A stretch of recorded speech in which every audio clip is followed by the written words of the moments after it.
estar con ustedes en esta noche.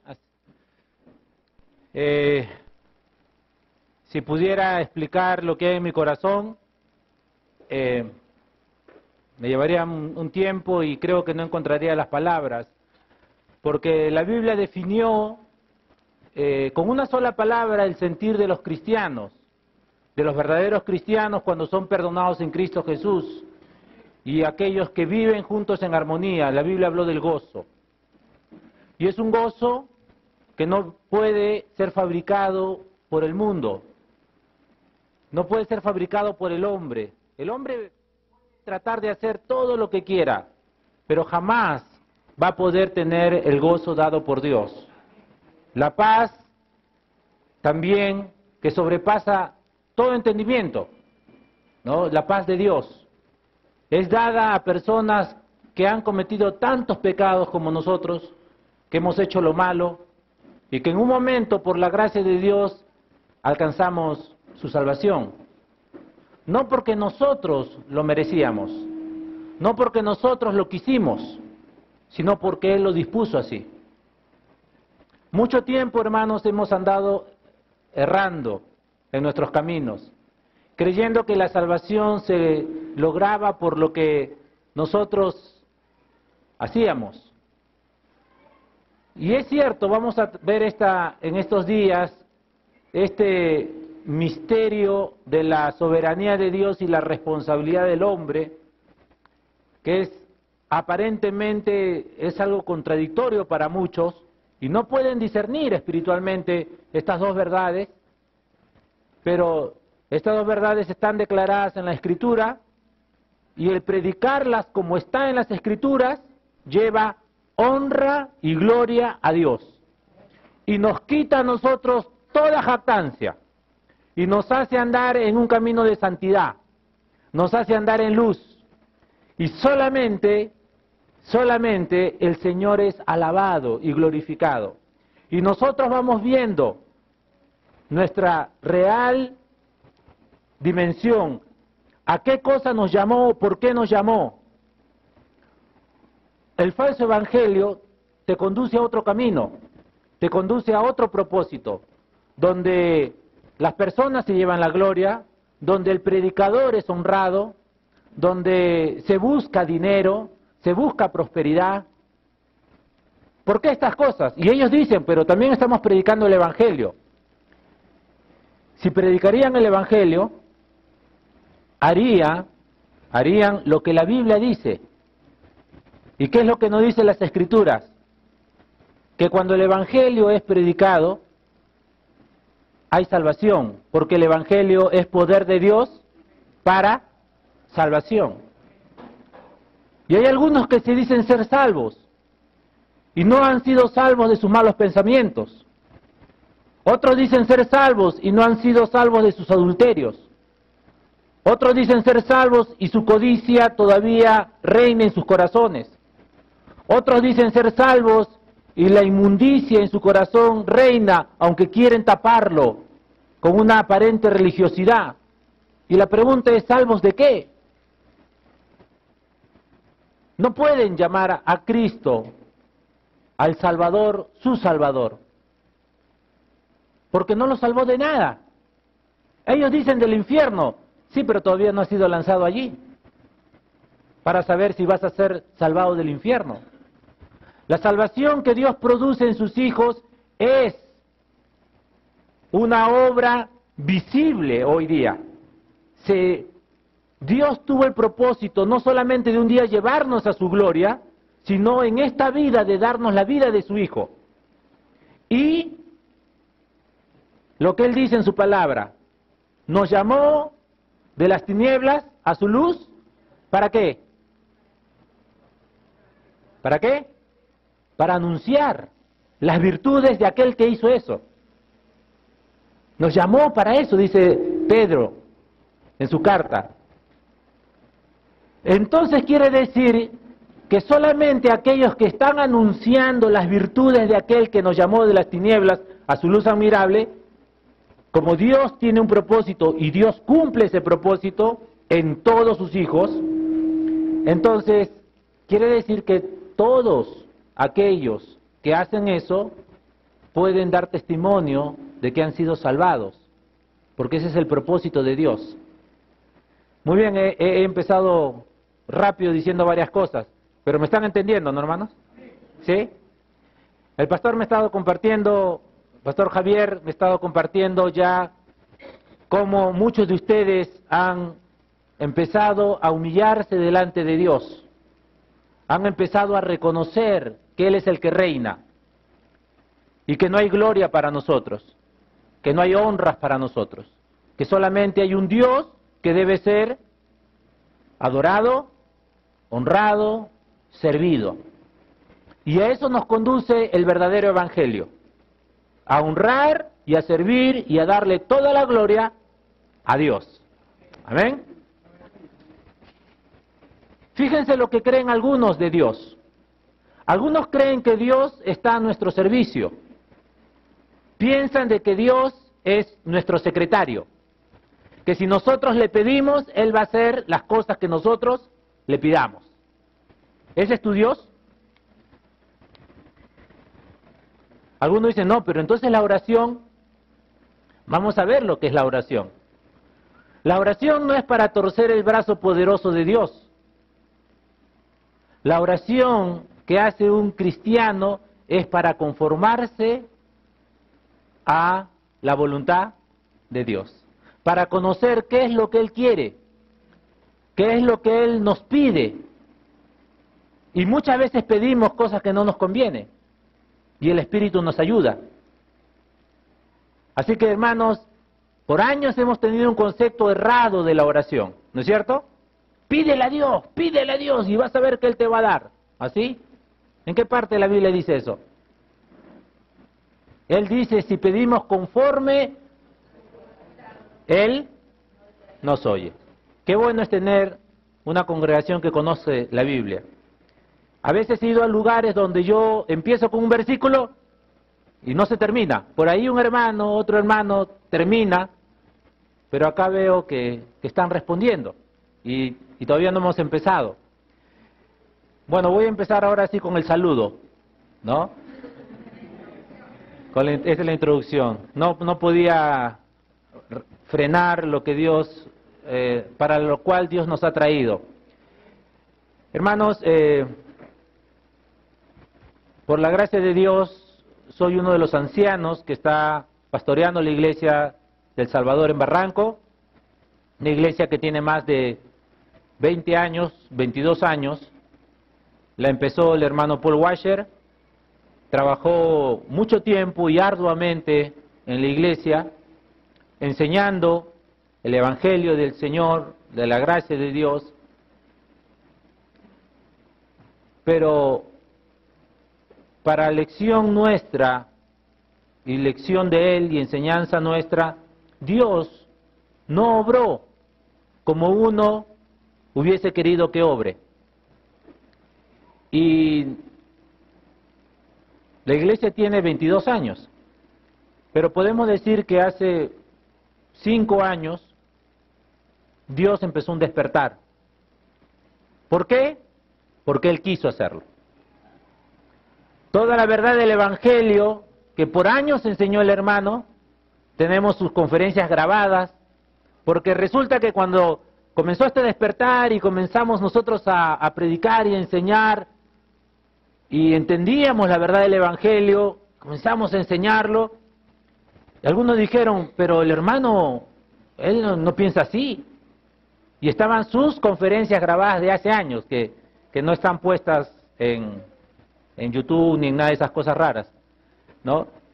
Y ahí están grabadas, del año 95, del año 96, o sea, él enseñaba esta verdad, pero no habría ¿qué? No había el entendimiento de parte de Dios. ¿Encuentras eso en la Escritura? Sí. Porque el Señor le dijo cosas a sus discípulos. Inclusive Él muere y resucita.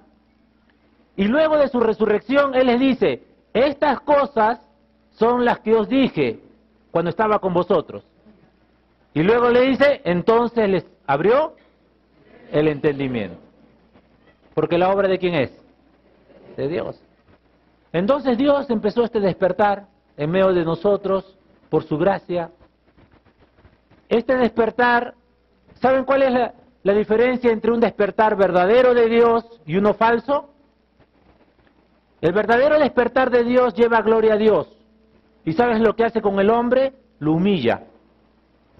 Reconoce cuán débil es. Reconocemos nuestros pecados. Nos arrepentimos. Y pedimos perdón. Yo pido perdón, hermanos, siempre a Dios por lo que hice, por años en mi vida, predicando algo que yo denominaba el Evangelio, pero no era el Evangelio de Dios.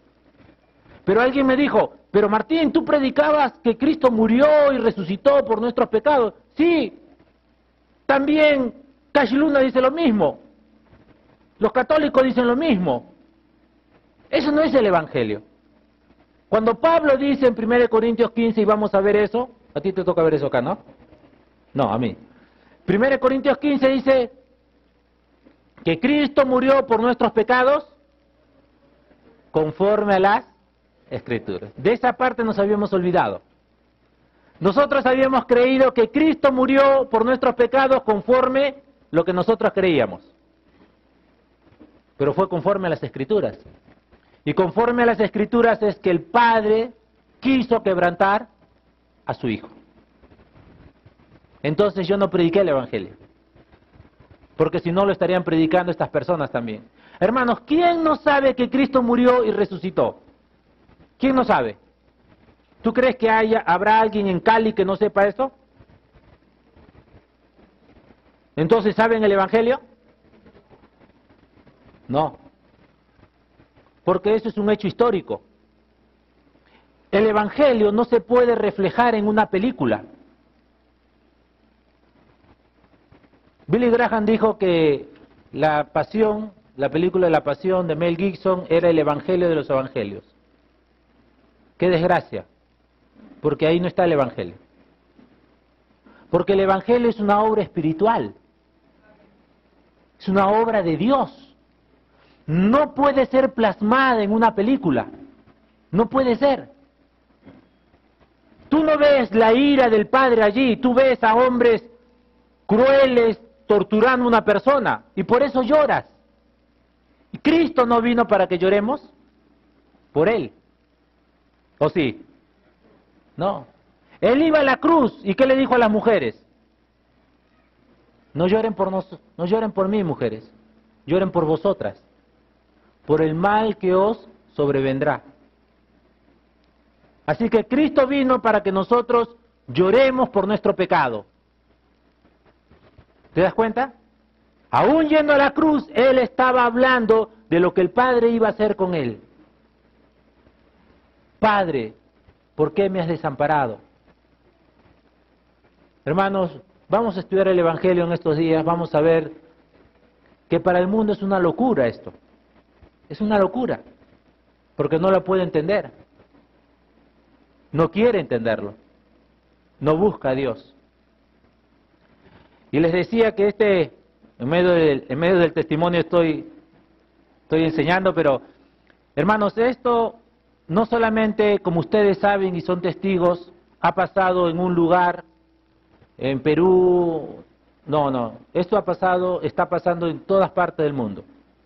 Dios está usando a hombres para su honra y gloria. Y hay un despertar tremendo. Nosotros recibimos cartas de toda Latinoamérica y de gente que está en Europa, y latinos que están en Europa. Dios obrando, haciéndoles entender la verdad del Evangelio. Y algunos sacándolos de congregaciones que dicen ser cristianos, donde lo único que hacen es robar. Y muchos sufren y muchos creen que son cristianos hasta que Dios alumbra el entendimiento. Yo no he estado en ninguna iglesia carismática ni de estas que estafan, pero estuve en una iglesia también bautista y cayendo en el mismo error del decisionismo, en el mismo error.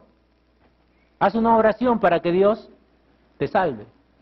¿En qué parte de la Escritura está eso? vamos a ver que esto es una mala interpretación de Romanos capítulo 10, versículo 9.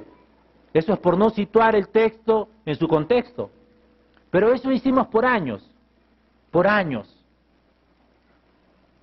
Hermanos, yo trabajé en una misión, predicando el Evangelio, por todo el Perú, desde el sur hasta el norte, parte de la selva, la costa, predicando en universidades, plazas, colegios.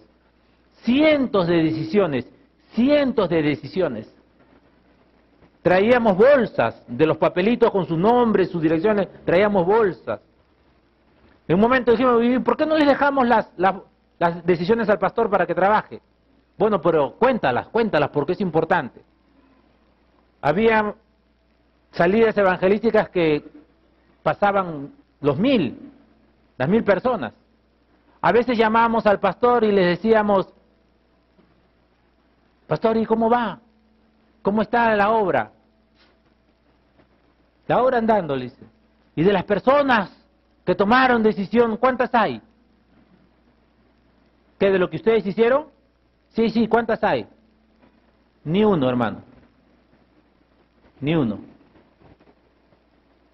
Y el Evangelio es poder de Dios, ¿para qué? ¿Y por qué no había salvación? Porque no era el Evangelio. Sencillamente. Por su fruto los conoceréis. Tú conoces al árbol por el resultado. Tú conoces el árbol.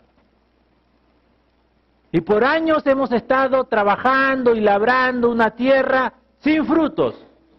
Y es interesante que a muchos, hoy se les dice, se les habla, se les muestra los frutos, ¿y qué pasa? Continúan en el error. ¿Por qué? ¿Por qué razón? Un amigo mío dice, pero así nos enseñaron. Sí, pero así no te enseña la Biblia. Pero así nos enseñaron y yo voy a seguir. Sí, pero miren la historia, ¿quién predicó el Evangelio así? ¿Quién hizo tal cosa? Míralo, si Jesucristo predicó así. Si los apóstoles predicaron así, ¿quién predicó así? Nadie. La desviación del decisionismo, hermanos, no tiene más de 200 años, pero es un ídolo en la supuesta iglesia cristiana evangélica, es un ídolo. Y cuando tú lo tiras, ¿sabes lo que va a suceder? Lo que pasó con Gedeón cuando tiró el ídolo de su padre, el Baal que tenía en su casa. ¿Sabes esa historia, no? ¿Qué pasó? El pueblo se levantó contra él y quiso matarlo. Porque tiró un ídolo. Y el padre sale en defensa y dice, bueno, si Baal es Dios, que salga y defienda, que se defienda Baal. Tú tocas el ídolo del decisionismo de hermanos que dicen ser cristianos y te odian. Porque estás atacando su forma de hacer el ministerio. Ellos creen que es el método por el cual Dios obra, que Dios se somete a un método. Yo les pregunto, ¿en qué parte de las Escrituras se halla esto? Hermanos, Dios es soberano. ¿Amén? Vamos a leer varios textos. Vamos a Primera de Crónicas y vamos a ver qué significa que Dios es soberano. ¿Sí? Primera de Crónicas, capítulo 29, versículo 10.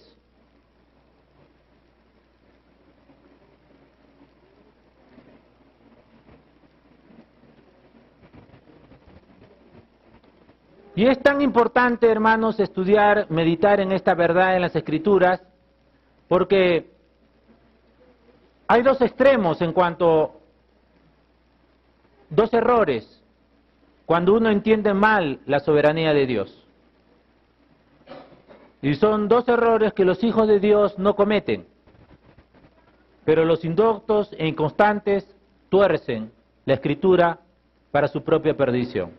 Miren lo que dice David ya en sus últimas oraciones al Señor. Capítulo 29, 1 de Crónicas, dice el versículo 10. Asimismo se alegró mucho el rey David y bendijo a Jehová delante de toda la congregación. Y dijo David: bendito seas tú, oh Jehová, Dios de Israel, nuestro Padre, desde el siglo y hasta el siglo. Tuya es, oh Jehová, la magnificencia y el poder, la gloria, la victoria y el honor. Porque todas las cosas que están en los cielos y en la tierra son tuyas. Tuyo, oh Jehová, es el reino, y tú eres excelso sobre todos. Las riquezas y la gloria proceden de ti, y tú dominas sobre todo. En tu mano está la fuerza y el poder, y en tu mano el hacer grande y el dar poder a todos. Ahora pues, Dios nuestro, nosotros alabamos y loamos tu glorioso nombre, porque ¿quién soy yo y quién es mi pueblo para que pudiésemos ofrecer voluntariamente cosas semejantes? Pues todo es tuyo, y de lo recibido de tu mano te damos. Vamos a orar. Señor, muchas gracias, Padre, por este tiempo. Muchas gracias por traernos con bien. Gracias por los hermanos aquí, Señor, reunidos. Te alabamos, Padre, porque estás haciendo una obra que sobrepasa todo entendimiento, Señor. Que no puede ser generado por ninguna estrategia, ningún método.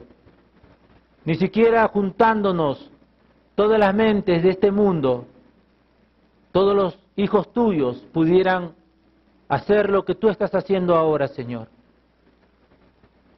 Pero nos hemos equivocado por mucho tiempo.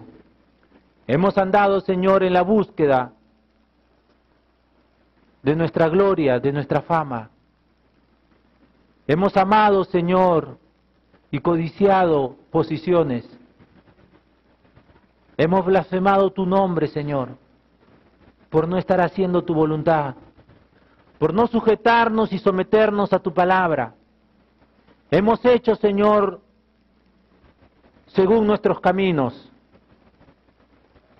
Pero ahora, Señor, has tenido a bien alumbrar los ojos de nuestro entendimiento, despertarnos, Señor, alumbrar el entendimiento para reconocer, Señor, y saber que solamente tuya es la gloria. Oh Dios, gracias porque nos has humillado por medio de tu verdad.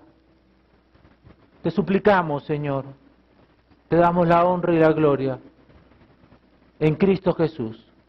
Que te glorifiques una vez más, Señor, en medio nuestro. En Él oramos. Amén. Amén. Muchos dicen que cuando un hombre ya está acabando sus días, tiene palabras de mayor sabiduría. Bueno, es un dicho popular que el viejo sabe más, ¿no? Entiende más. Pero es una mentira cuando uno habla de este mundo, ¿no? Porque una persona que llega a la vejez en sus pecados es más astuto, pero no más sabio. Pero en un hijo de Dios, esta sabiduría sí es una verdad. Y David estaba llegando ya a las postrimerías de su vida, estaba en los últimos momentos, y él exclama esta oración, que está contenida en varios salmos. Pero David llega a decir sus últimas palabras después de haber vivido todo lo que él pasó y lo que quiso que Dios pase. Si tú echas un vistazo rápido a la vida de David, ¿qué vas a ver?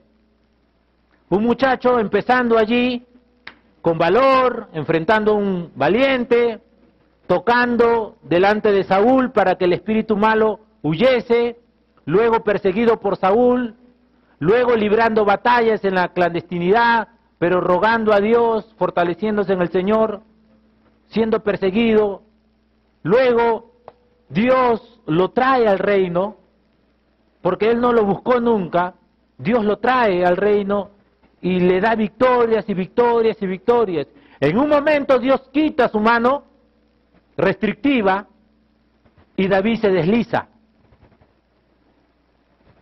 Y David peca de una manera terrible. El dulce cantor de Israel, el hombre que alababa a Dios de mañana, peca de una manera terrible. Pero como era hijo de Dios, Dios lo disciplina y lo azota y le da como a hijo. Luego David se restaura y busca al Señor y escribe los salmos de penitencia más hermosos, con los cuales hoy el pueblo de Dios se alimenta cuando cae en pecado. Y podemos exclamar junto con él: contra ti solo he pecado y he hecho lo malo delante de tus ojos. Luego David se restaura y comienza a seguir alabando a Dios. Producto de su caída reconoce que fuera de la mano de Dios lo único que hay es desgracia.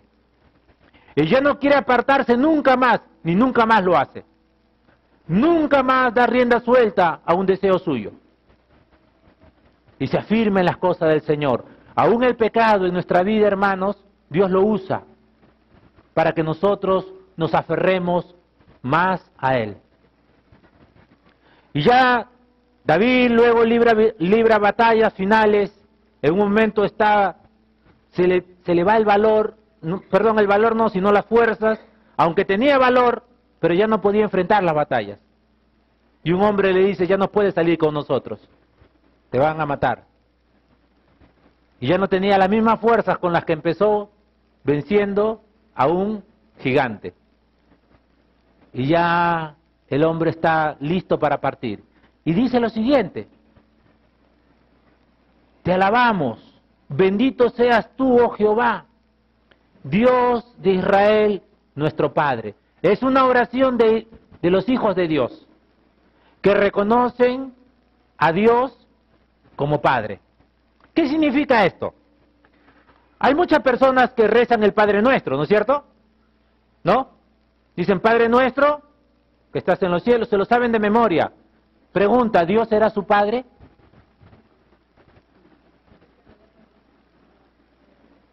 ¿Por qué no? ¿Y por qué no le conocen?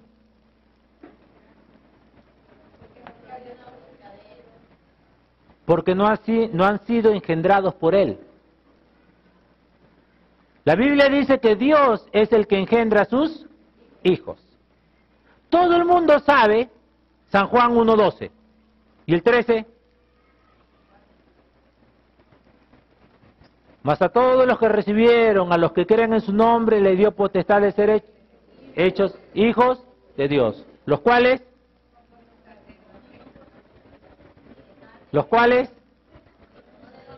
No son engendrados. Ajá. La Biblia dice en el versículo 13 que los hijos de Dios no son engendrados, ni de voluntad de carne, ni de sangre, ni de voluntad de varón, sino de Dios. Cuando tú solamente lees el 12, crees que una persona va a recibir a Cristo y recibe el Evangelio por voluntad propia. El 13 dice que cuando uno hace eso es porque ha sido engendrado por Dios, porque Dios engendra a sus hijos. David ora aquí como padre porque ha sido engendrado por Dios. Y dice: oh Jehová, Dios de Israel, nuestro Padre. Cuando hablas a Dios y le dices Padre, ¿realmente lo crees? Ahora, no es tan importante que lo creas, porque a veces puedes creer cosas que son mentiras. Cuando tú le dices Padre, cuando le decimos Padre a Dios, es una real, una verdadera relación que hay con Él. ¿Cómo puedes saber? Porque la Biblia dice que Dios a los que ha engendrado los guía. Los guía. Por medio de su espíritu, los guía. Todos los que son guiados por el Espíritu de Dios, estos son hijos de Dios. Romanos capítulo 8. Entonces tú sabes si Dios te está guiando. ¿Qué es guiar? A ver, acá hay un niño que dice, ¿qué es guiar?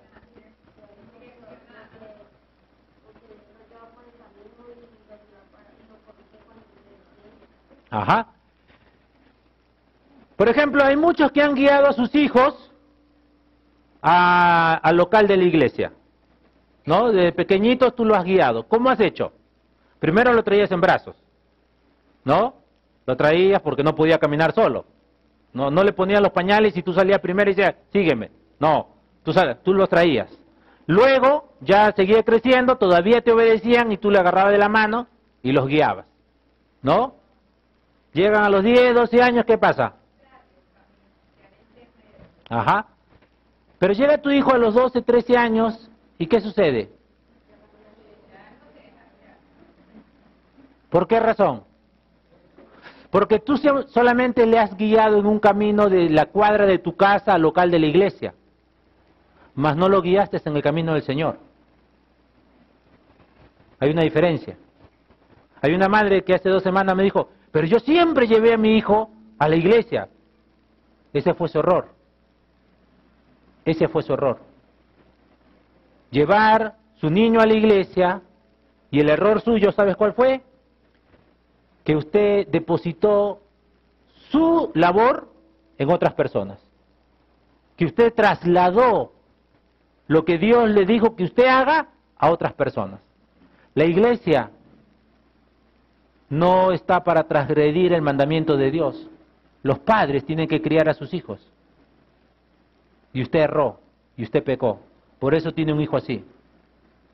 Pero cuando Dios guía a sus hijos, ¿Él es un buen padre o es un mal padre? ¿Cómo es? Porque algunos dicen, este hijo de Dios anda apartado. Anda mal. ¿Tú crees que a Dios le salen hijos malos? ¿A Dios? Fíjate cuando la Escritura dice apartado, porque nosotros decimos, no, el hermano está apartado. ¿Usan acá esa frase también? Es mundial. Pero la Escritura nunca la usa para cristianos. Nunca. Siempre que está esa frase están para los herejes, para los falsos maestros, para los que se fueron al mundo. Pero nunca dice cristianos apartados. No existe eso. ¿Quién inventó eso? El falso evangelio. Como tomó una decisión conmigo, como ya es un hijo de Dios, según el predicador, ya, entonces se apartó. ¿Por qué no le dices que nunca fue cristiano? No, porque eso desestima la obra que yo hice. Pues está bien, arroja la obra que hiciste y deja que Dios hable. Los frutos hablan y los frutos dicen que no es un buen árbol. Que no es un buen árbol. Entonces Dios no es su padre, porque todos los hijos de Dios son guiados por el Espíritu de Dios.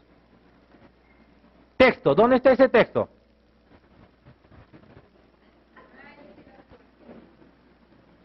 Romanos capítulo 8, no pierdan Crónicas. Vamos a tener como 3 horas de enseñanza, así que no se preocupen. Hay algunos que gastan más viendo otras cosas, partido de fútbol. ¿Cuánto tiempo gastan ahí? 2 horas. Si lo saben, ¿ve?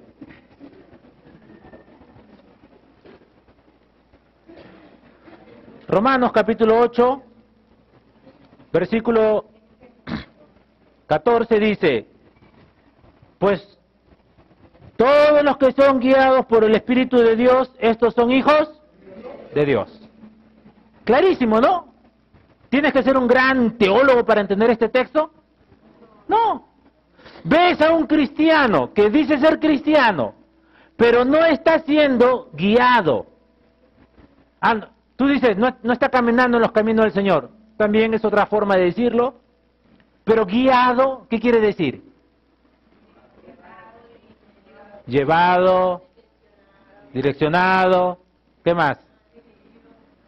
Por ejemplo, hay muchos como padres que no guían a sus hijos.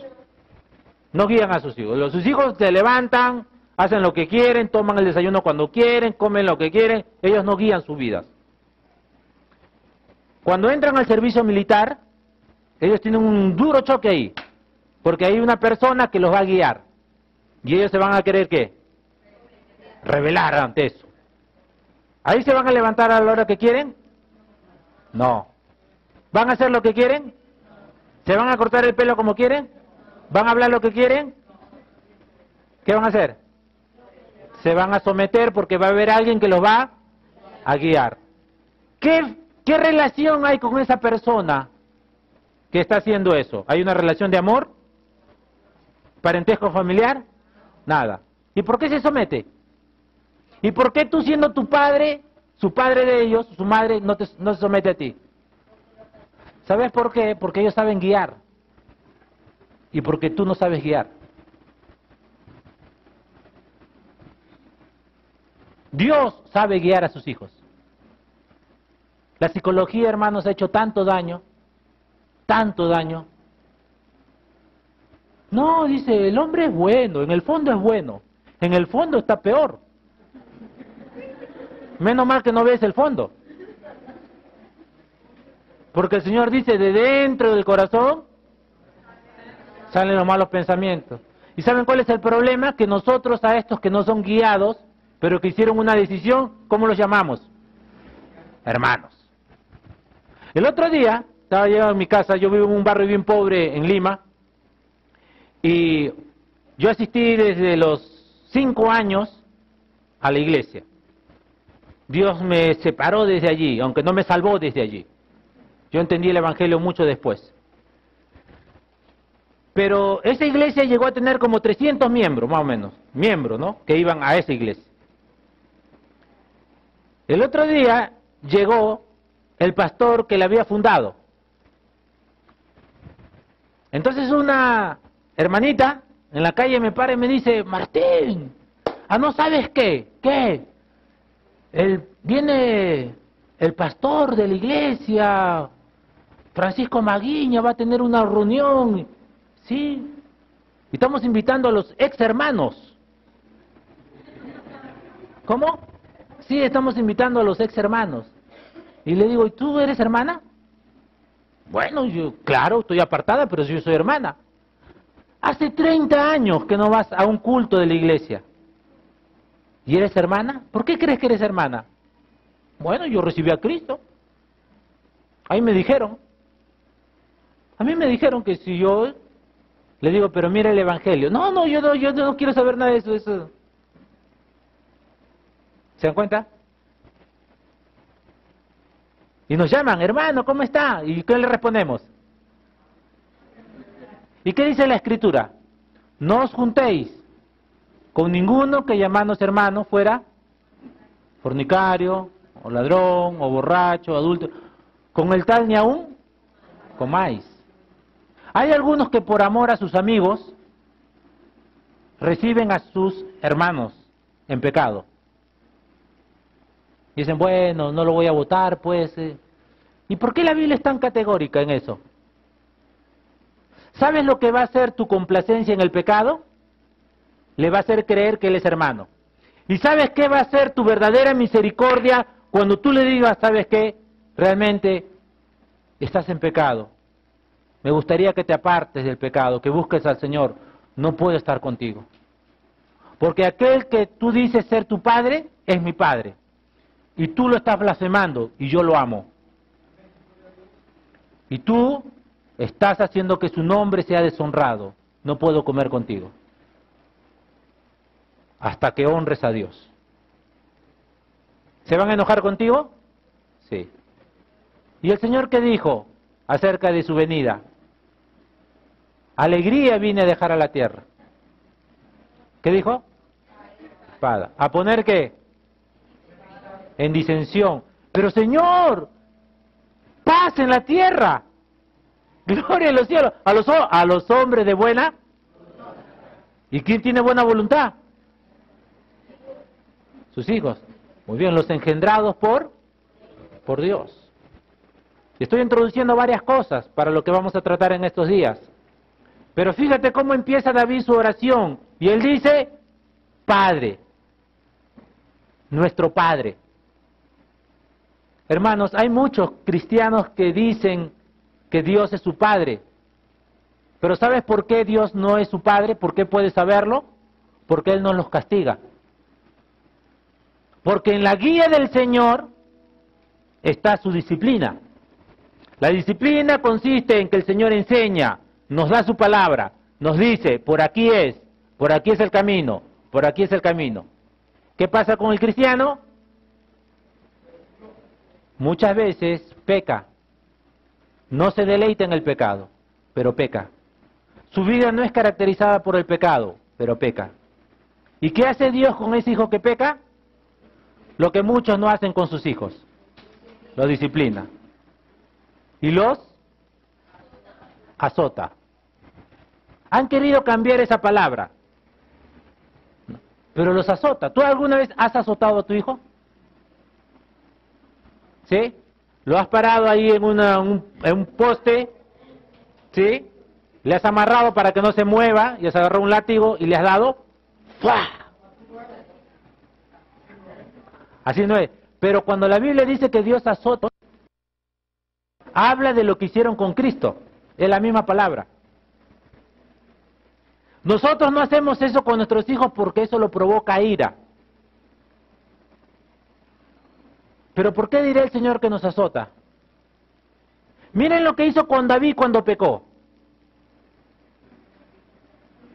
¿Cómo le dio? Duro. Perdió a su hijo. Tu hijo va a hacer que mi nombre sea blasfemado. Y le dio, y le dio, y le dio, y le dio. Yo cuando he disciplinado a mis hijos, ellos me dicen, papá, basta. No, basta tú de pecar. Cuando tú pares, yo paro. ¿Dios deja de disciplinar a sus hijos? No. ¿Qué dice el falso evangelio? Qué bueno, elevan la misericordia de Dios y la gracia de Dios, y dice que la gracia lo soporta todo. ¿Así? Dios, hermanos, disciplina a sus hijos. Y David, el que habla esta oración, lo sabía, porque él había sido, ¿qué? Disciplinado por el Señor. Hay algunos que dividen a un Dios del Antiguo Testamento y un Dios del Nuevo Testamento. ¿Saben qué es eso? Es crear una confusión teológica y llegar a la conclusión equivocada de que Dios es mutable, de que Él cambia. ¿Dios cambia? No cambia. No hay ni sombra de variación en Él. No cambia, no envejece, no se le acaba el poder. Él sigue siendo el mismo. Dice David, volvamos a Crónicas, dice, nuestro Padre, ¿desde cuándo ha sido esto? Nuestro Padre dice, desde el siglo y hasta el siglo. ¿Qué quiere decir esto? Fíjate lo que dice, bendito seas tú, oh Jehová, Dios de Israel, nuestro Padre, desde el siglo y hasta el siglo. ¿Qué significa? Por siempre jamás. Hay un misterio, el cual es una contradicción aparente en la mente de aquellos que no se quieren someter a las Escrituras. Y es el siguiente, de que Dios, dice la Escritura, nos ha dado de su gracia. ¿Desde cuándo? ¿Desde cuándo? Desde antes de la fundación, y la gracia que nos fue dada en Cristo Jesús antes de la fundación del mundo. ¿Cómo te fue dado algo a ti y no existías? Porque yo para dar algo a alguien, tiene que existir, ¿no? Si yo ahorita le doy acá a este, no sé, le doy algo, ¿cómo le voy a dar si no existe? Pero Dios, ¿qué pasa? Él puede llamar las cosas que no son como si fuesen. Por eso, hermanos, cuando hablamos de la soberanía de Dios, es uno de los duros trabajos para el cristiano hacerlo, porque te va a llevar a la humillación y a reconocer lo que la Escritura dice, que los caminos de Dios son altos y son insondables y son inescrutables. El amor de Dios, ¿saben?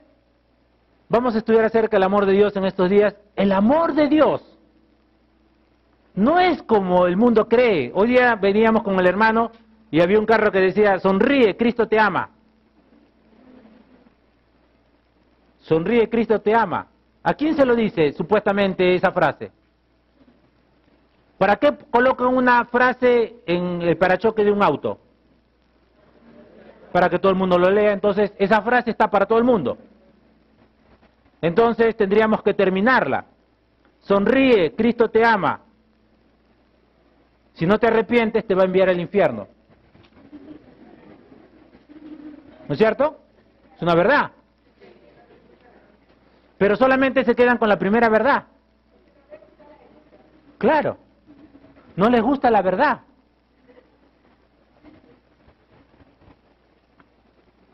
Dios, en su infinita sabiduría, nos ha dado a conocer algo de Él. Solamente algo. Y ese algo es todo lo que nosotros necesitamos para crecer y para servirle. En un momento le dijo a sus discípulos, tengo muchas cosas que deciros. ¿Pero qué pasaba? Pero ahora no las podéis sobrellevar todavía. ¿Te das cuenta? Los misterios de Dios es imposible que los podamos entender. Hoy tenemos la mente de Cristo, hoy podemos entrar en ellos, en los palacios. Y Job dice, lo que hemos conocido solamente son los bordes de su vestidura. Y como dice el himno, ver su rostro, ¿qué será? Contemplarlo. Que el Dios de la gloria, el eterno Dios creador, cuando Él quiso y desde siempre quiso ser nuestro Padre, porque así le plació a Él, salvar de este mundo corrupto a gente tan impía como nosotros, tan pecadora y tan perversa, que jamás lo buscábamos, jamás andábamos tras Él, al contrario, transgredíamos sus mandamientos. Ese Dios no se le ocurrió en un momento salvarnos, porque Dios está fuera del tiempo. Dios lo quiso desde siempre. ¿Y qué significa desde siempre? Porque Dios no tiene comienzo. Entonces ya se te cruzaron, ¿no? Así es. Porque tú dices, alguien dice, en un momento Dios quiso. ¿Así? Dios siempre quiso.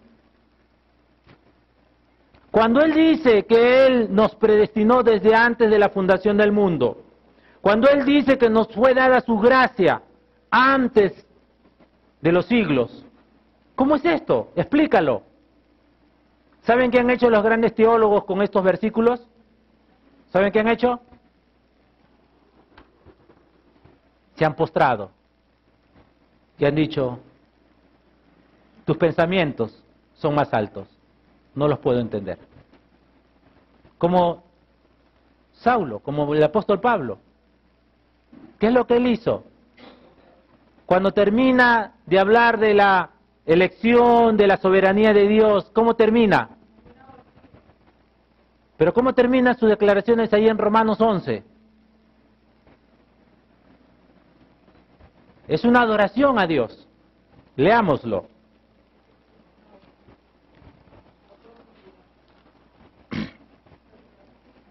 Romanos 11:33 dice, oh profundidad de las riquezas de la sabiduría y de la ciencia de Dios.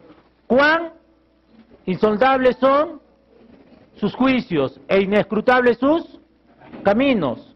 Porque ¿quién entendió la mente del Señor? ¿Quién la entendió? ¿Quién fue su consejero? ¿Y quién le dio el primero para que le fuese recompensado? Nadie. Porque de Él, y por Él, y para Él, son todas. ¿Qué es lo que dice David en Crónicas? Que es lo mismo. Dice, tuya, oh Jehová, tuya es, oh Jehová, la magnificencia, el poder, la gloria, la victoria y el honor, porque todas las cosas que están en los cielos y en la tierra son tuyas. Todo es del Señor. Hermanos, ¿qué significa ser soberano? A ver.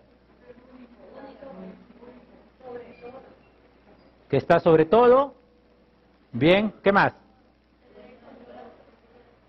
Que tenga el control absoluto de todo. Bien. ¿Qué más? Todo lo que han dicho está bien, ¿ah? No se le puede contradecir en nada. Muy bien. Vayan sumando estas cosas porque están diciendo cosas bíblicas, ¿eh? ¿Qué más? Tiene autoridad. No delegada, sino autoridad en sí mismo. Pregunta, ¿hoy en la tierra habrá un ser así, en la tierra, soberano en la esfera que se le haya dado? ¿Hubo? Miren, hay una figura que la Escritura coloca para que nosotros aprendamos un poco. No porque quiere comparar Dios. Sí, en Daniel, ¿qué se dice de Nabucodonosor? Se le da un título. ¿Qué más? Miren el título que le dan.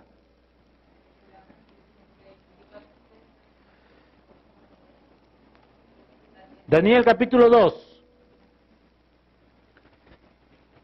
Él está interpretando la imagen que había visto Nabucodonosor. Miren lo que le dice cuando él interpreta, versículo 36. Este es el sueño, también la interpretación de él diremos en presencia del rey. Tú, oh rey, eres rey de reyes. ¿Ese título de quién es? De Cristo.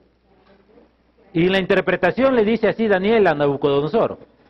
Tú, oh rey, eres rey de reyes, porque el Dios del cielo te ha dado reino, poder, fuerza y majestad. Y donde quiera que habitan hijos de hombres, bestias del campo y aves del cielo, Él los ha entregado en tu mano y te ha dado el dominio sobre todo. Tú eres aquella cabeza de oro. ¿Qué es lo que está haciendo el Señor aquí? Colocando un ejemplo terrenal para que aprendamos de qué es un soberano. ¿Cómo es un soberano? ¿Cómo es la soberanía? ¿Y cómo era Nabucodonosor? ¿Cómo era un soberano? Nosotros no tenemos hoy, hay unos reyes que son una figura ahora, sirven para la foto nomás, pero no mandan lo que pueden mandar. Pero Nabucodonosor sí lo era. Nabucodonosor salía y te miraba y te decía, muere. Y nadie cuestionaba su palabra, y te llevaban y te mataban. Nadie preguntaba por qué. Nadie preguntaba, oye, ¿por qué se te ocurrió? Nadie lo cuestionaba. Nadie. Pero ¿por qué había tenido ese poder? Daniel se lo explica. ¿Y qué le dice? El Dios del cielo te ha dado este dominio y este poder. Entonces Daniel, hermanos, no es un libro para contarles historias a los niños. Porque muchas veces el libro de Daniel, sí, enseñamos a los niños. Daniel, enseñemos a ellos lo que él hizo. Hay tantas enseñanzas en este texto. ¿Y qué es lo que va a hacer el Señor con esa cabeza de oro? Con Nabucodonosor, ¿qué le va a hacer? Lo va a humillar. Le va a quitar la razón. Se va a volver un demente. Y el cuerpo se le va a transformar, porque en un momento, genéticamente también su cuerpo es afectado, porque le crecen pelos que no le crece a un hombre naturalmente. Y puede soportar el vivir en la intemperie. Un hombre no puede soportar eso. Y pasaron 7 años viviendo así. Y el Señor le había dicho a Daniel que el reino no se le iba a quitar, aún estando en ese estado. No por Nabucodonosor, sino porque Dios lo había dispuesto así. Luego le dice, se te volverás a ser colocado en tu reino. ¿Qué es lo que Dios nos está enseñando? Que Él puede hacer con un hombre lo que Él quiere. Él puede exaltarlo y Él puede humillarlo. Lo exalta hasta lo sumo y lo humilla hasta lo sumo. Ese es nuestro Dios. ¿Ese es tu Dios? ¿Ese es tu Padre? ¿Cómo vamos a Dios en oración? Me han puesto 3 aguas acá, así que voy a empezar por una. Una para cada hora. Esto es, pastor, para acá, ¿no?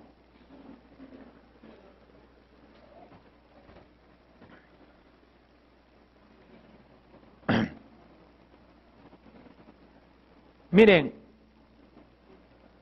el Dios que muchos tienen es un Dios que se sujeta a nuestros antojos. Entonces dicen, haz tu lista de oración, que Dios te la va a cumplir. Otros dicen, haz una cartilla y pégala ahí el álbum de tus sueños y visualízalos y vas a ver que Dios lo va a hacer. ¿Acá también hacen eso? Bueno, acá no. ¿Pero has escuchado en Cali? Algunos de ustedes lo han hecho, no lo digan, pero... ¿no? Hay algunos que hacen compras virtuales. Yo tenía un amigo que salía a la receta y dice, eso es mío, eso es mío, eso es mío. Así salía. Ahora se llaman compras virtuales. Sí, estos estafadores enseñan eso. Ellos creen que Dios está sujeto a sus pasiones, a sus deseos.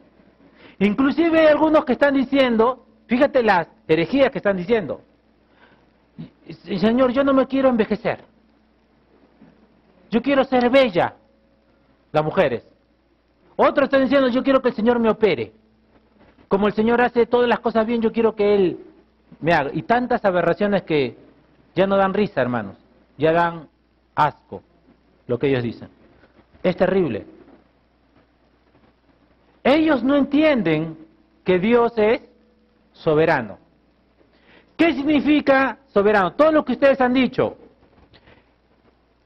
Un ser soberano hace lo que Él quiere hacer. ¿Por qué? Porque lo puede hacer. En el caso de Dios es el único ser soberano, porque Él es el único que puede hacer todo lo que quiere, porque todo lo puede. Todo lo puede. Y Él no está sujeto a nada. Solamente a su propio carácter, a su esencia, a lo que Él es. Él no hará nada en contra de su santidad porque Él es 3 veces santo. No es que la santidad esté más alto que es algo a lo que Él se sujeta, no. Él es santo. Él, su esencia, su carácter, su santidad. No es que algunas canciones dicen, Dios se rindió tanto al amor, entonces ya el amor es Dios. No, Dios es amor. Dios es amor. Y este es lo que este mundo no entiende acerca del amor. Del amor, dice el libro de Efesios, que sobrepasa ¿qué? Todo entendimiento. O sea que no lo puedes discernir totalmente. El amor de un chico hacia una chica, ¿tú lo puedes discernir? ¿Sí? ¿Cómo? Claro, tú dices, este chico, vamos a ver si la ama. Entonces, ¿qué hace? La respeta, la cuida, la sustenta, ¿qué más hace? La lleva a comer helado. Y si no había helado. Entonces, fíjense, nosotros el concepto de amor, el concepto que nosotros tenemos de amor, lo sacamos de la relación de una pareja. De lo que un hombre bien podría hacer por su chica, su enamorado, su esposa. En este caso solamente debe ser por su esposa. Entonces de ahí nosotros sacamos el concepto de amor. Y en teología eso es un error, terrible error. Porque nosotros para conocer el amor, dice Dios es amor, entonces ¿a quién tenemos que conocer? A Dios. ¿Y cómo es Dios? Santo, su amor es santo. Quiere decir que Él no puede amar a una persona que hace el pecado. ¿Por qué? Porque Él es santo. Porque se niega a sí mismo. Si Él ama a una abominación, Él se está corrompiendo. ¿En esta ciudad venden droga o acá están exentos de drogas? Venden, ¿no? Están saturados. ¿Ustedes aman a aquellas personas que venden droga? Pero ustedes son cristianos, deben amarlos.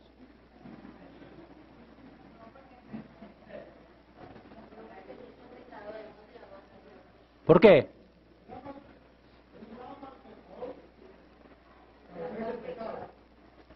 Eso es una contradicción.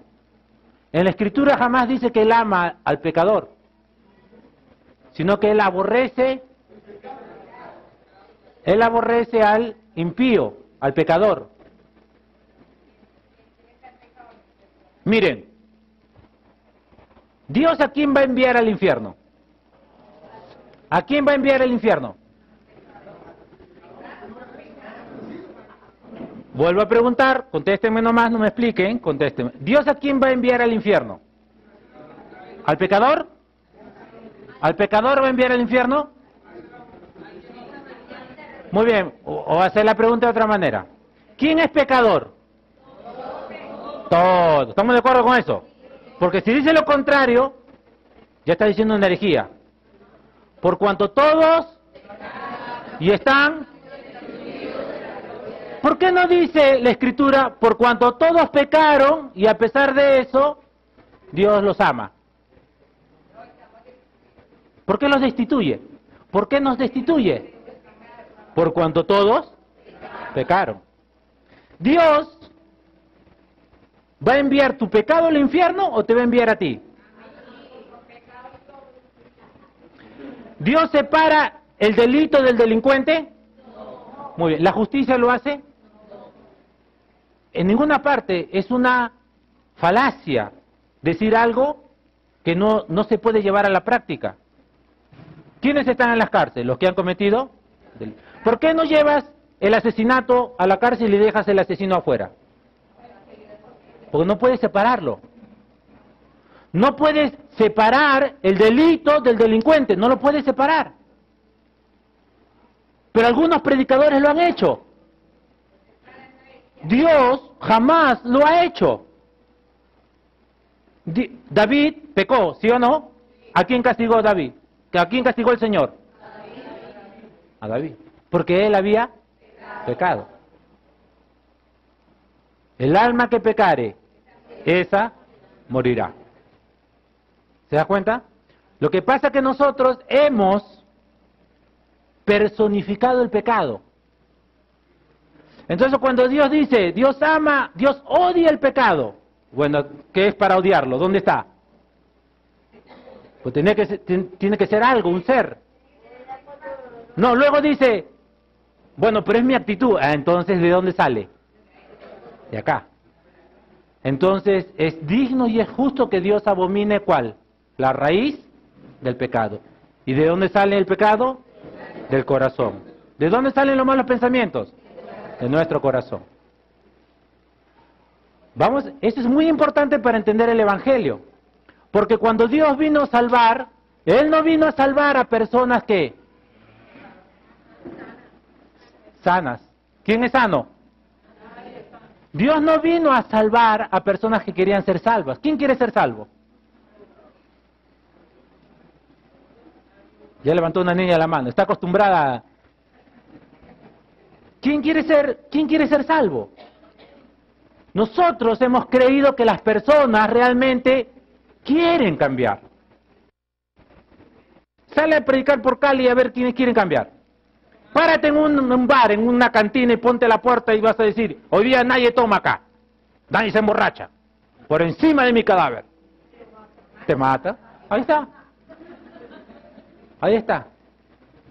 Y a esas personas, Dios, ¿qué hace con ellas?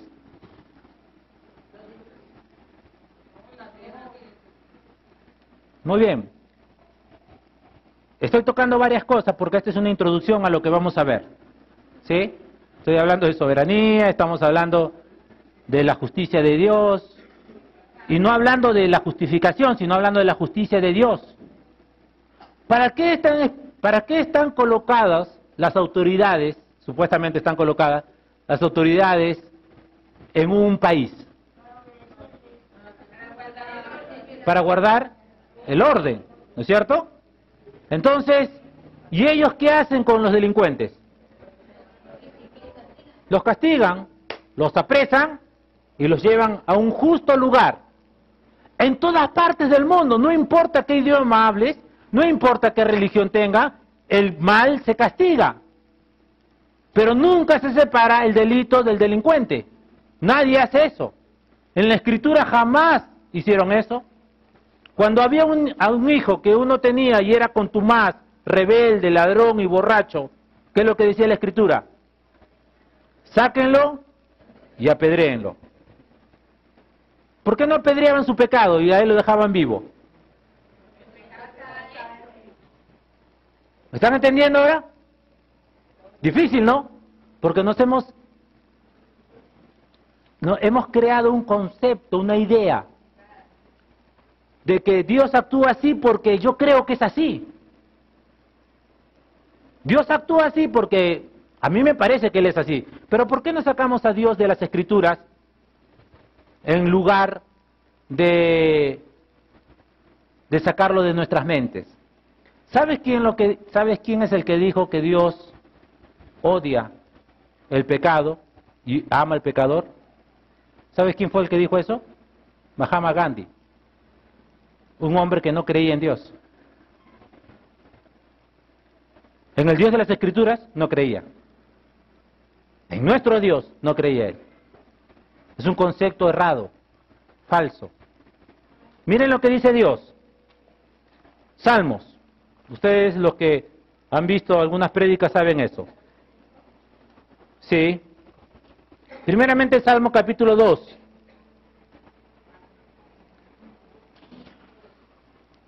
Dice, versículo 11. Servid a Jehová con temor y alegraos con temblor. Alegraos con temblor. ¿Por qué? Porque Dios es temible. Dios es temible. Dios no es nuestro, como algunos dicen, mi amigo de cabecera. No. Aún en la alegría, ¿qué dice? Debe ser ¿con qué? Con temblor. Versículo 12, honrad al Hijo para que no se enoje y perezcáis en el camino. ¿A quién debo honrar? ¿A quién debo honrar? Al Hijo. Por eso Pablo dice, el que no amare al Señor Jesucristo sea ¿qué? Anatema. El que no ama al Señor Jesucristo es maldito. Yo te pregunto, ¿la gente de afuera que está sin Cristo, ama a Cristo? ¿Qué es entonces? Maldito. Es anatema. Es lo que dice la Escritura. El que no amare al Señor. ¿Lo han leído, no? ¿O estoy inventando? A ver, ¿dónde está?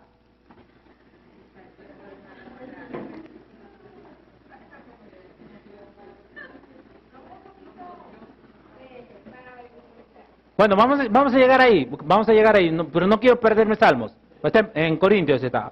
Ahora vamos a llegar ahí. Sigamos. Salmos capítulo 5, versículo 4. ¿Qué dice? Alguien que dé lectura, por favor. Lean, por favor. Salmos 5, 4. ¿Qué dice?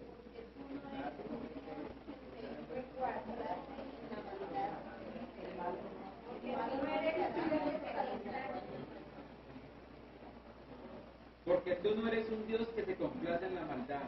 El malo no habitará junto a ti. ¿Quién es malo? ¿Hay algún hombre que sea bueno? No. Ni uno solo. Muy bien, hermano. Estamos bien. No hay ni uno solo que haga el bien.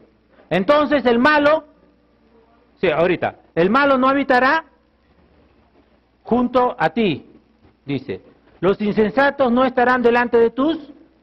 ¿Quiénes son los insensatos? ¿Quiénes son insensatos? Los que aborrecen al Señor. ¿Nosotros le hemos aborrecido? Sí. No nos separemos de ellos, porque la Biblia dice, ¿somos pues mejores que ellos? En ninguna manera. Así que a veces el cristiano ahora dice, ay, yo no soy como él. Ah, hermanos, de ahí nos sacó el Señor. De ahí nos sacó el Señor. No hagamos diferencia, porque ahora vivimos, los que vivimos en la gracia de Dios, no despreciemos, porque Dios tiene pueblo allí y porque de ahí nos sacó el Señor. ¿Sí? Y dice, sigamos con el 5, la segunda parte, ¿qué dice? Aborreces a todos los que hacen iniquidad. ¿A quién aborrece el Señor? ¿A la iniquidad o a los que hacen iniquidad? ¿Leyeron? Entonces, ¿cómo es? Dios aborrece al que hace iniquidad. ¿Quiénes hacen iniquidad? Todos. ¿Y de dónde obtengo la declaración de que Dios ama al que hace iniquidad? Para decir eso, ¿qué tengo que hacer? Contradecir las Escrituras. Otra vez, ¿por qué? Porque el concepto de amor lo hemos sacado ¿de dónde? ¿De dónde lo hemos obtenido? Del hombre. Porque el hombre, ¿qué dice? El hombre, su hijo se porta mal, ¿no es cierto? Es terrible. ¿Y qué pasa? Dice, yo quisiera que cambies. Yo te amo, pero aborrezco lo que haces. Con tu hijo puedes hacer eso y tu amor no es perfecto. ¿Tú aborreces a tu hijo? Entonces no lo amas como Dios. Tú lo amas como tú, conforme a tu amor, no conforme a Dios. ¿Te das cuenta de la diferencia? Una mamá dice, yo el otro día le dije, ¿por qué no disciplinó al muchacho? Es que yo lo amo tanto. ¿Sabe lo que dice la Escritura? Que usted lo aborrece. ¿Qué dice? El que detiene el castigo a su hijo, aborrece. No es que yo lo amo, no, estás mintiendo.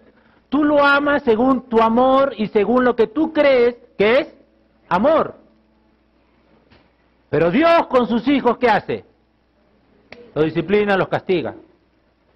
Ese es el amor de Dios. Ahora, ¿cuál es el amor de Dios al impío? Su aborrecimiento, su ira. Ahora, es el amor de Dios, entendámoslo bien. No es el amor de Dios al impío por lo que él es el amor de Dios por lo que él es. Esto es duro trabajo para algunos. Te hago una pregunta, respóndemela con la Escritura. ¿Por qué Dios perdona pecados?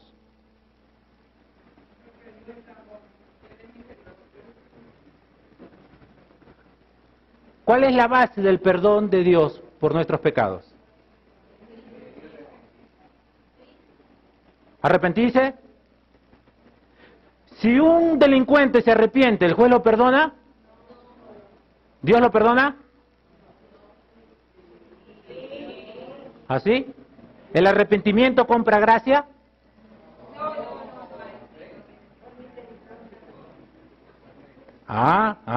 Muy bien, vuelvo a la pregunta. ¿Por qué Dios perdona pecados?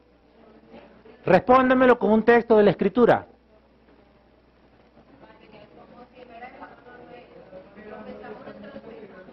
Isaías 43:25. Y después sigue ese hermano. A ver, alguien que lea desde la parte de atrás. Nadie se está durmiendo, ¿no? Porque vamos a alargar el discurso hasta la medianoche. Isaías 43:25. A ver, un varón con voz de...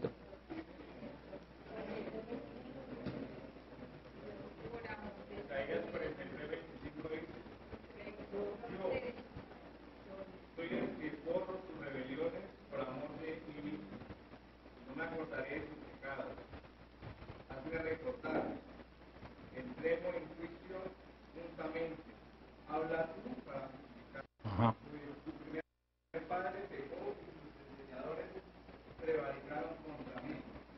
Ajá.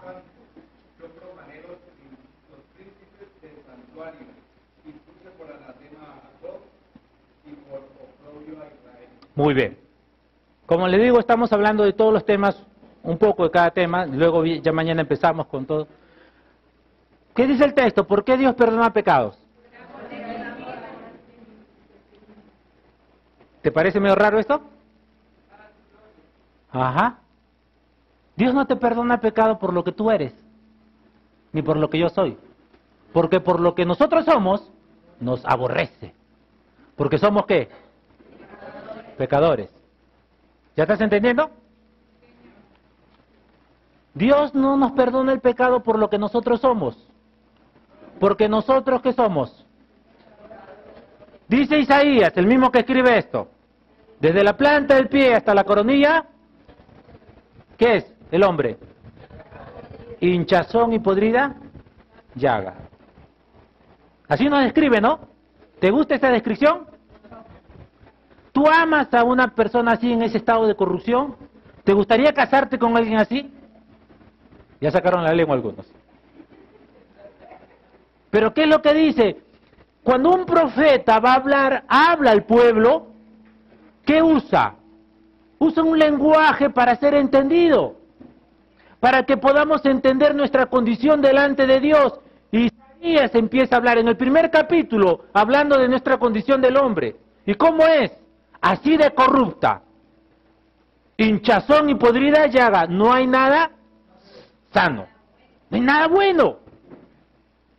Hermanos, una vez, solamente una vez en mi vida he visto un hombre así.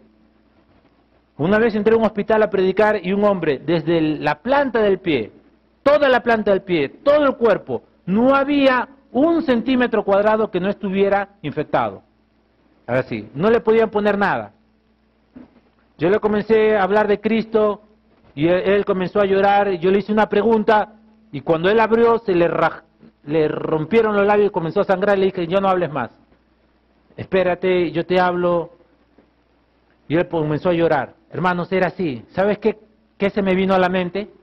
Isaías capítulo 1. ¿Por qué Dios te tendría que amar a ti? Dime una cosa buena, tuya.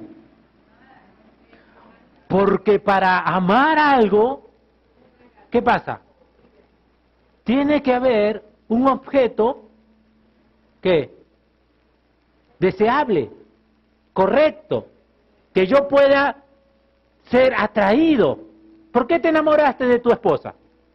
Algo te gustó. Aunque sea su uña, pero algo te gustó. ¿No es cierto? Algo te atrajo de ella, ¿sí o no? Y te amaste y ahí, aunque algunos equivocadamente, pero bueno. Pero Dios, ¿por qué nos amó? Ajá. Pero aún así, vamos a ver, Junior va a estar explicando acerca de esto de la regeneración. Aún así Dios está dando su amor, pero hay algo horrible.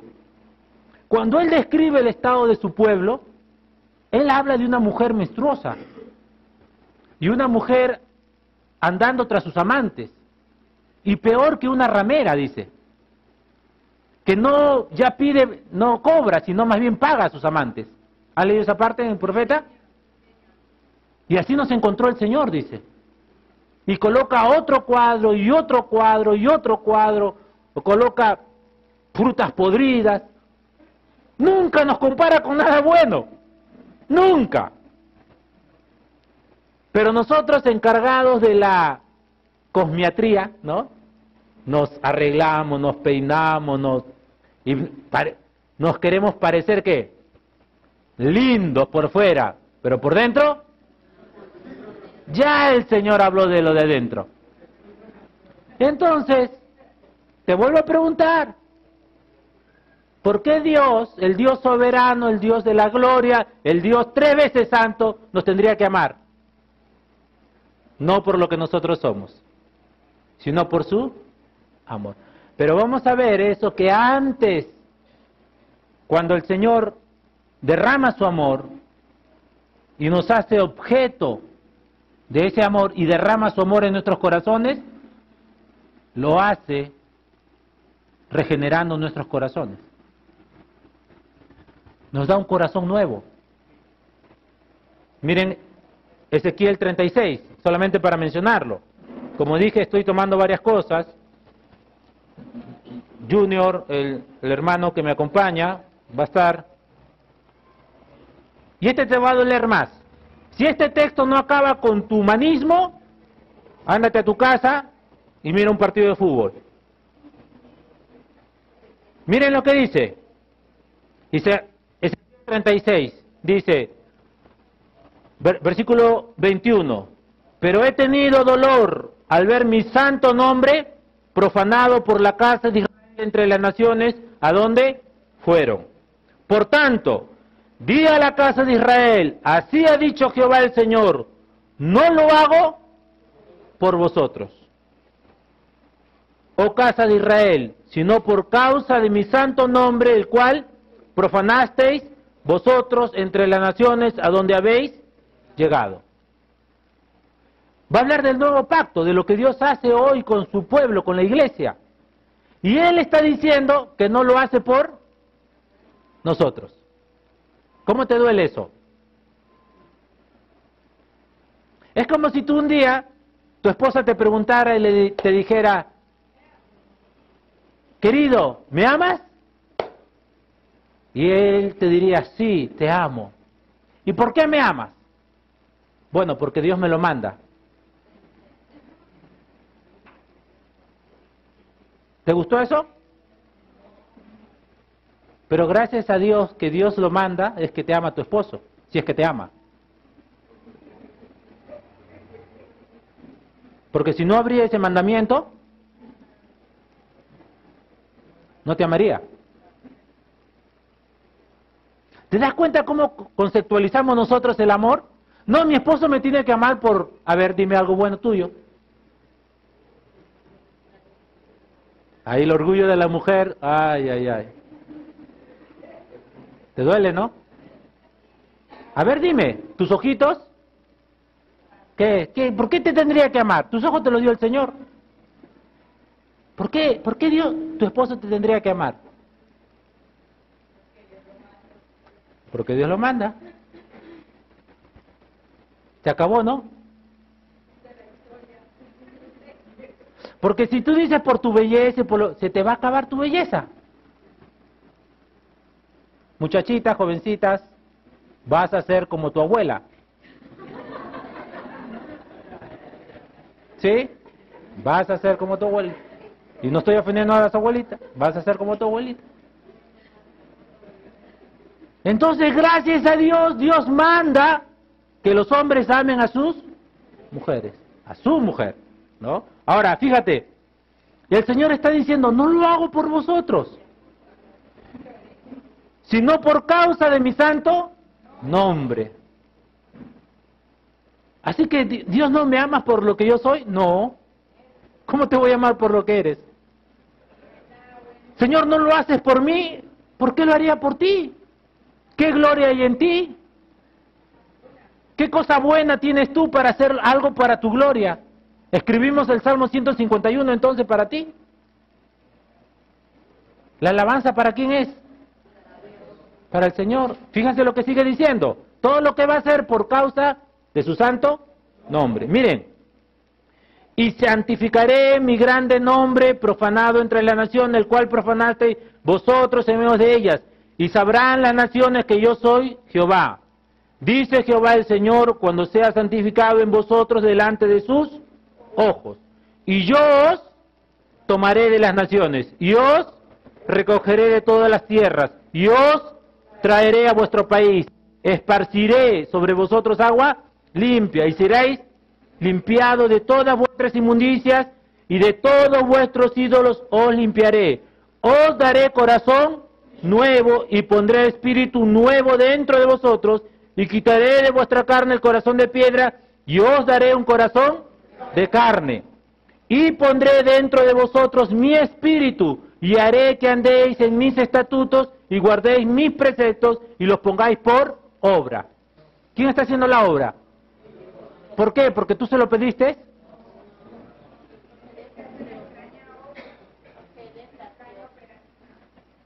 Vamos a ver en esta semana el ejemplo de salvación que es Saulo de Tarso. Vamos a ver si él pidió ser salvo, si él quiso ser salvo, si él hizo su oración de salvación. Porque ahí está. Y si Dios lo amó por lo que él era, o por lo que él le hizo a Saulo de Tarso. Vamos a ver eso. Pero fíjate lo que sigue, toda esta obra la hace Dios, ¿por qué? ¿Qué dice? No lo hago por vosotros, sino por causa de mi santo nombre. Ahora quiero decir algo acá. Hay algunos que han caído en un error y han comenzado a adorar las letras de la palabra Jehová, ¿no? Entonces ya saben cómo se escribe en hebreo, ellos ni saben, pero la ven, dicen, ese es el nombre de Jehová. Y hay una idolatría hacia esas letras. Es cierto, es el nombre y merece mucho respeto, pero cuando la Biblia menciona de su nombre, está hablando de él mismo, de su persona, porque su nombre de él significa exactamente lo que él es. No sucede así con nosotros. Por ejemplo, ¿cómo te llamas tú? ¿Cuáles son sus nombres? Marta, Juana, ¿qué significa? Yo me llamo Martín, ¿qué significa? No sé, mi papá me puso. ¿Le gustó el nombre? Le digo, papá, ¿qué significa Martín? No sé.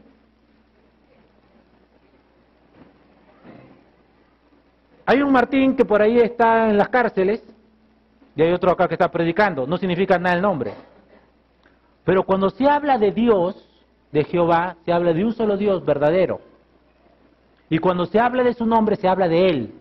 Es el único ser, que su nombre está intrínsecamente ligado a su esencia, el único ser. No está hablando acá para que algunos hagan una adoración como los judíos que veneran el nombre. No, está hablando de su persona. Y va a continuar el profeta, y miren lo que va a decir, como para que te quede un sello. Este es el texto que si quieres colocarlo frente a tu cama, lo debes colocar, para que te despiertes temprano y pienses por qué el Señor hace las cosas. Versículo, estamos en el 36, versículo 32. ¿Qué dice?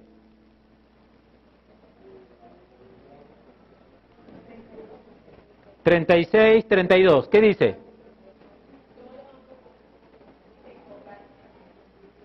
No lo hago por vosotros, dice Jehová el Señor. ¿Sabedlo? Bien. ¿Qué debes saber bien? ¿Sí? ¿Te gustó? ¿A qué te lleva el verdadero evangelio? ¿A qué te llevó? ¿A qué te lleva? A humillarte. ¿No es cierto? Señor, no haces nada, es que te comienzas a ver quién es y tú sabes qué hay en tu corazón, ¿no es cierto? ¿Sabes o no sabes? ¿Sabes lo impío que has sido? Sabemos cuántas veces hemos sido infieles. Sabemos, hombres y mujeres, sabemos. Sabemos la masa corrupta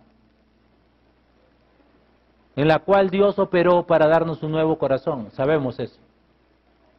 Por eso nunca te olvides que no somos mejores que ellos, en ninguna manera. Un día organizamos un campeonato de fulbito allá en Lima para predicar a los jóvenes. Y en eso trajeron un equipo que hablaba malas palabras, pero de 100 palabras, 2 eran buenas. Todas las demás eran... Y un pastor me llamó aparte y me dice, venga, hermano, venga. ¿Para eso me hace venir usted acá? Esta es una actividad inmunda, me dice. Mire cómo están hablando eso, yo traigo a mis jóvenes aquí y mire lo que están escuchando. Entonces yo le dije al pastor, porque lo conocía bien, le dije, pastor, ¿usted se recuerda cómo hablaba antes de ser salvo? Y su esposa estaba ahí, dice, ¿ya ves? ¿Por qué hablas? ¿Para qué hablas? Le dijo. Lo sacó. O sea, él hablaba peor, porque yo conocí a esa persona antes de ser salvo. Pero muchos se olvidan de dónde el Señor nos rescató. Miren, ¿sabes qué le digo a los jóvenes yo? Que se portan mal. Yo a los jovencitos les digo, quiero que tengan unos hijos iguales a ustedes. Igualitos a ustedes. Que Dios le dé un hijo exactamente igual que ustedes. Y yo les pregunto a ellos, ¿tú quieres tener un hijo como tú? Y se miran y dicen, no. Dice, son bien inteligentes. Pues eso es lo que vas a tener, un hijo igual a ti. Porque eso es lo justo. No vas a tener un hijo bueno. Porque tú eres malo, vas a tener un hijo malo. Entonces, nosotros creemos, hermanos, que el hombre tiene su parte buena. La Escritura dice que no. No hay nada bueno. Ninguna buena razón por la cual Dios te tendría que amar. Ninguna. Ahora todos dicen, ¿qué hacemos con Romanos 5:8? Muy bien. ¿Qué dice? Mas Dios muestra su amor para con nosotros, en que siendo aún pecadores, Cristo murió por nosotros. Pablo está escribiendo a la iglesia, a las personas que habían sido regeneradas, y le está diciendo, a pesar de todo lo malo y perverso que hemos sido, Dios muestra su amor para con nosotros. En que siendo pecadores, Cristo murió por nosotros. Oye, ¿Cristo tendría que amarnos? No. Tú no amas a una persona que te hace el daño, ¿no es cierto? No. Dios sí, pero ¿cómo lo hace? En Cristo. En Cristo Jesús. ¿Qué significa eso? Lo que vamos a escuchar esta semana acerca de la regeneración. Que Dios hace una nueva creación en ti. Nos hace nuevas criaturas. ¿Por lo que eres? ¿En base a tus méritos? En base a lo que Cristo hizo. Y ahora derrama su amor en tu corazón, en tu vida. ¿Por qué? ¿Por qué hace eso? Nadie haría eso. Pregunto a las personas, ¿tú amas a los niños? ¿Sí? ¿Amas a los niños? ¿Amas a los niños como amas a tus hijos? ¿Sí o no? Otra vez vuelvo a hacer la pregunta, ¿amas a los niños? Sí. Si encuentras un niño en la calle, hambriento, ¿lo llevas a tu casa y lo haces vivir contigo? No. ¿Lo amas? Otra vez, entonces la pregunta, ¿amas a los niños? ¿Te das cuenta? Porque el concepto de amor, ¿de dónde lo sacas? Simplemente es un sentimiento. Dice, ama a los niños, sí, me gusta el niño. Está de hambre, ah, sí, qué pena, pues, pero lo sigo amando. Eso es amor. Ese para ti es amor, para mí es amor, pero no es el amor de Dios. Este es amor. Si tú llegas a casa y encuentras que alguien ha matado a tu hijo, y lo encuentras a la persona y puedes capturarlo tú, si tú agarras a esa persona y haces lo mismo, lo matas, ¿qué es? Venganza. Si tú traes a la policía y lo entregas, justicia. Si tú le dices, a pesar de esto, yo te perdono, vete, misericordia. Pero si tú dices, acabas de matar a mi hijo, ahora has dejado una cama libre, ahora vas a dormir en ella, y vas a usar las ropas de mi hijo que mataste, y vas a comer su comida de ese hijo que tú mataste. ¿Sabes qué eso es? Gracia. Eso es gracia, un favor inmerecido. ¿Quién hace eso? Dios. ¿Con quién lo hizo? Con nosotros, con su pueblo. ¿Ahora te sorprende el amor de Dios? Pero no lo hizo por lo que tú eras, ni por lo que yo era. Lo hizo porque Él es amor. Lo hizo para la honra y alabanza de la gloria de su gracia. Porque Él es el glorificado. No, Dios me salvó porque yo un día tomé una decisión. Gloria a ti, pues, entonces. Escribamos el Salmo 151 para ti. No, es gloria a Dios. Él se merece toda la honra y la gloria. Vas a tener que crucificar tu humanismo. Todavía está presente en algunos el humanismo. Todavía quieres levantarte y decir, bueno, ¿hay algo bueno?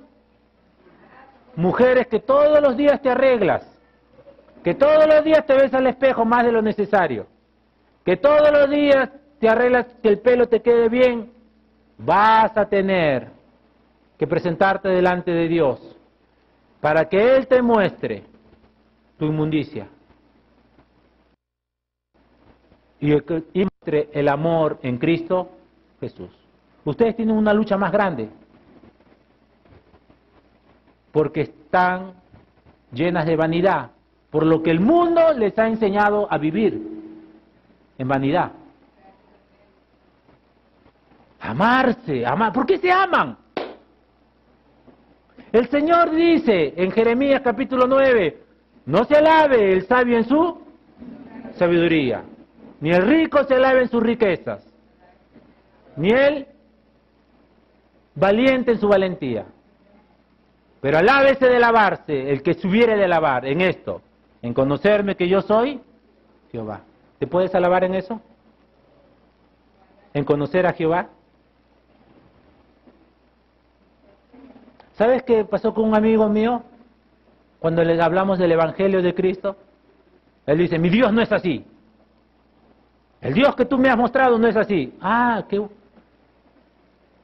Le digo, el Dios que te he mostrado lo he sacado de las Escrituras. Y el Dios tuyo lo sacaste de tu mente. Lo sacaste del instituto bíblico, de los comentarios de personas que creían que podían engendrar hijos para Dios. De ahí lo sacaste a tu Dios. Mi Dios es soberano. Es Rey de reyes y Señor de señores. Él hace lo que Él quiere, en el cielo y en la tierra. Y no hay quien le diga, ¿qué haces? Si Él tiene misericordia de los que quiere tener misericordia, tiene el derecho para hacerlo. Pues Él los creó para su honra y gloria. Él es dueño, Él es creador, Él es sustentador de todos. Algunos dicen, ¿y se puede predicar el Evangelio con esto? Se debe predicar el Evangelio con esto. Fíjate cuando Pablo llegó a Atenas, ¿cómo predicó el Evangelio? Varones atenienses, en todo observo que sois muy religiosos, porque pasando en medio de vosotros observé el altar al Dios no conocido, al que vosotros adoráis sin conocerle, es a quien yo os anuncio. El Dios que hizo el cielo y la tierra, el Dios que sustenta todas las cosas. Ese Dios es al que yo os anuncio. Él envió a su Hijo. Él murió en una cruz. Él resucitó para la honra y gloria de Dios. Y predicó el Evangelio. Hermanos, postrémonos ante este Dios verdadero. Es un Dios que no deja dudas, que nos confirma su obra en nosotros. Que Él toma de esa masa corrupta de pecadores y la santifica para la alabanza de la gloria de su gracia. Si esto lo ha hecho contigo, gloria a Él. Y bendito seas tú y bendita seas tú. Si lo ha hecho contigo. Si no lo ha hecho contigo, yo estuviera temblando. Y no podría pegar mis ojos hasta que el Señor me haya mostrado que me ha salvado. No podría hacerlo. No podría disfrutar ni un plato de comida.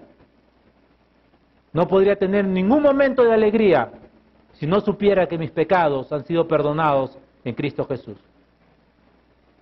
No habría paz para mi alma. Sé que Dios envió a su Hijo y que lo acabó,